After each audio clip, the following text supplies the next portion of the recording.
Hi guys, we're here at the Plant Matter Microgreens farm, but we're doing something a little bit different today. I have been wanting to do this project for quite some time now, and I've finally found all the pieces that I've been looking to use. And it's inspired very much by the bonsai forest that you see growing on a piece of slate, but I wanted kind of a different mixture of plants, and so I found my piece of stone. I found my plants, not all of which I plan on using, but we'll see what we can work with.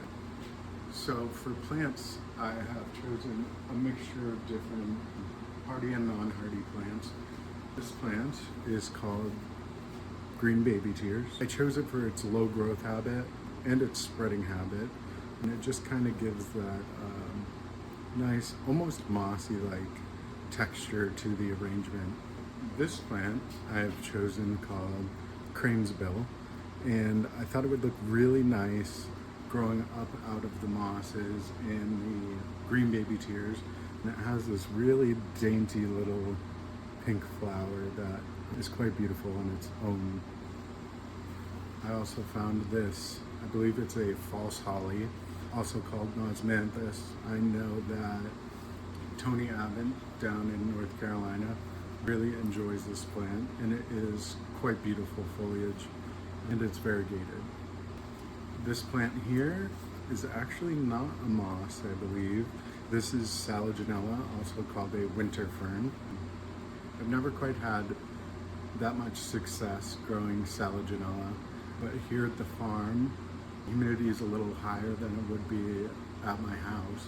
So we're gonna give it a try and see how it does. This here is a terrace fern, which I mostly chose because I liked that it had 3 lobes to each leaf, and it kind of has those darker colored stems, and the new growth is different from the old growth. It gives it a little bit more color and texture. Here we have probably one of the more common house plants. This is a cyclamen, and cyclamen will bloom on and off, and they're quite a beautiful addition. The shape of the blooms is really something you don't see with every plant. For the trees, I've chosen this Chamaecyparis because I really enjoyed that crisp, dark green foliage. And I believe this plant is zones 5 through 9, so one of the ones I'm not quite sure will do the best inside the house year round or without a winter. This is one of my favorite plants. You can find at your local nursery around the holidays, and it's called a lemon cypress. It has a really beautiful chartreuse color and a very upright habit, which I really enjoy. And it also, when you rub the foliage, it has a lemon scent to it, which is, it's always nice to have scented plants. And speaking of scented plants, I'm not sure that I'm going to use this one, but again, around the holidays, this is something you might find in your local nursery. It's a almost tree-formed rosemary, which of course has a beautiful, airy, summery scent to it. I also have a variety of tools. Never done this before, so I'm not quite sure what I'll need. I have a drill, a 3/8 inch mixed-use masonry bit, a pair of wire cutters, some wire. This is just pretty much a really long roll of bread tie. I also have some leftover moss, which I usually like to use on top of pots in my house. It just gives it a little bit of an extra decorative touch, if you will. I also have a soil mixture that I plan to use here. This is a mix of this massive nursery rubber crop potting soil. It is OMRI, which means it's organic, certified. And this mix is specifically made for houseplants and containers. I will also plan on adding a bit of this Coast of Maine lobster kelpie cast I use just to give the plants a little bit of fertilizer. It's a 5-2-4, and I've pre-mixed some of it with a couple of handfuls of perlite, just to make sure that I have some good drainage. A lot of these plants have a different water requirement, so I think as long as I can provide them all good drainage, we should have some success. So let's get started.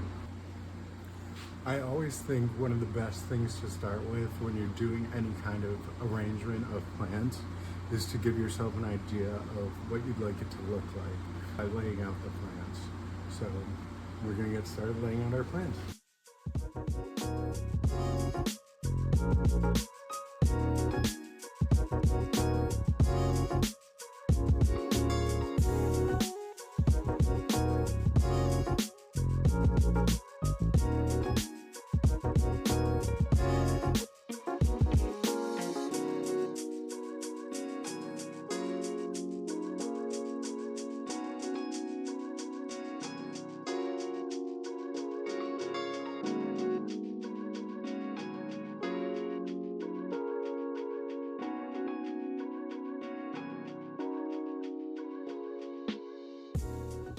So here is a general layout, just something to start. You can see that some of the pots maybe are a little bit shorter than others, so it doesn't quite give the full effect of what it will look like. But what I tried to kind of do is mix the plants in the way that nature would. So something a little bit random, but also something that looks purposeful.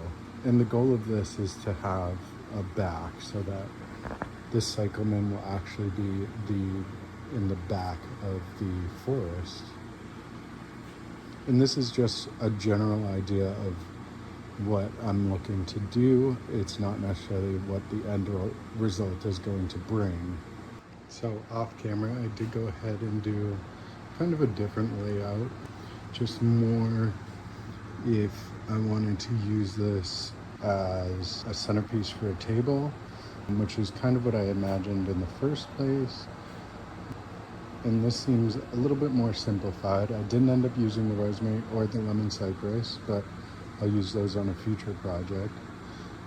But I think this is more the style that I'm looking for, and down the line I may add something in this area, whether it be just moss or maybe drill some holes for some candles, something like that.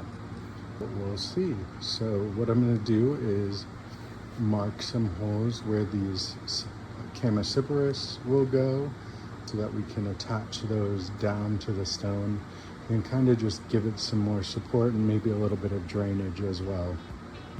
So you can see here that I'm marking out the location of the plants using my drill bit, and that's just to keep the drill bit cool and to lubricate the area a little bit and allow us to get rid of some of that stone dust. I do it a slightly different way where I kind of pre-drill the holes towards the end, and that seemed to be a little bit better using the water. The water itself seemed to kind of wash away those little marks that I had made before. I'd also like to say that the process of drilling these 9 holes took about 45 minutes total, and the stone was about an inch thick.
Now it's time to go ahead and add our plants. I'm going to add the trees first because those are the only ones that I'm tying down. You can see that I'm roughing up the root balls just to make the root balls an easier size to work with and not be too thick standing off the top of the stone.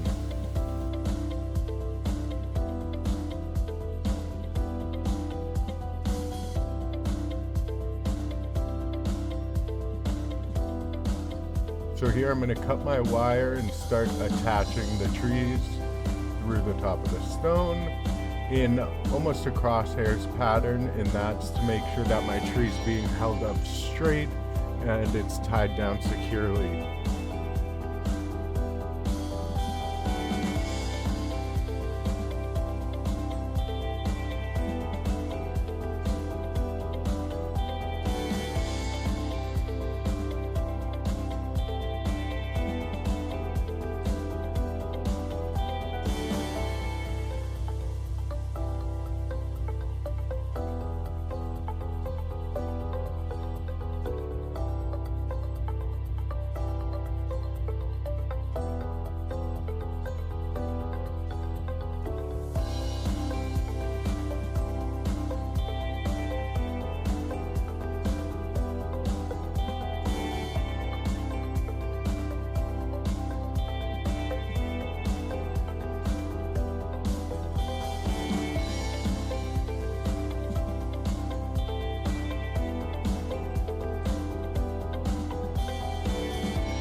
Now I'm going to mix in my worm castings and add a decent amount of water to get the soil pretty saturated, which I'm going to pack in around the plants as I plant them.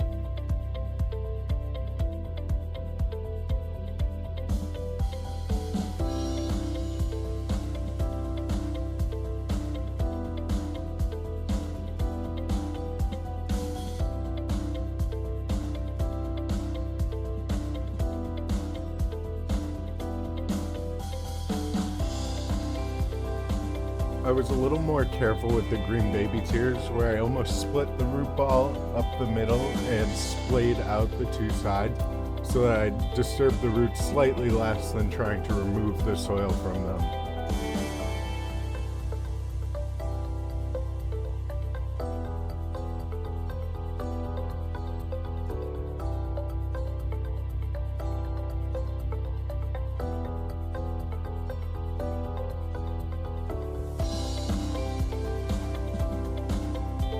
So here you can see that I'm sculpting up the soil around the edges a little bit. I'd like to leave about a 1-inch gap around all sides of the planting, and in these open areas I will be adding some preserved moss for now, and hopefully some real moss come springtime.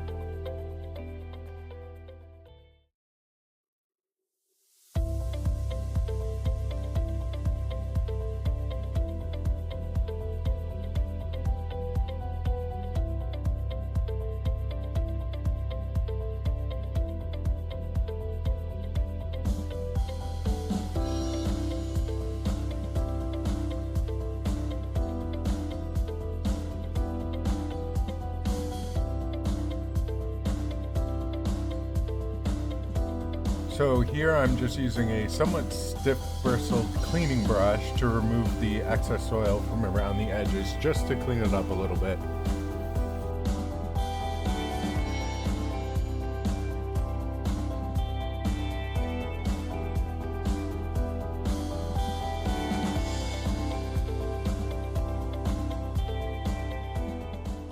Alright, so here it is so far, all planted up.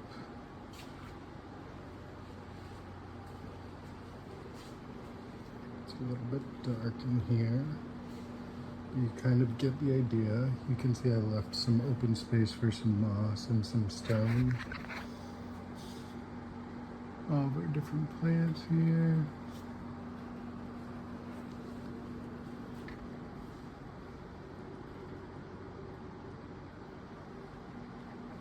But so far, so good.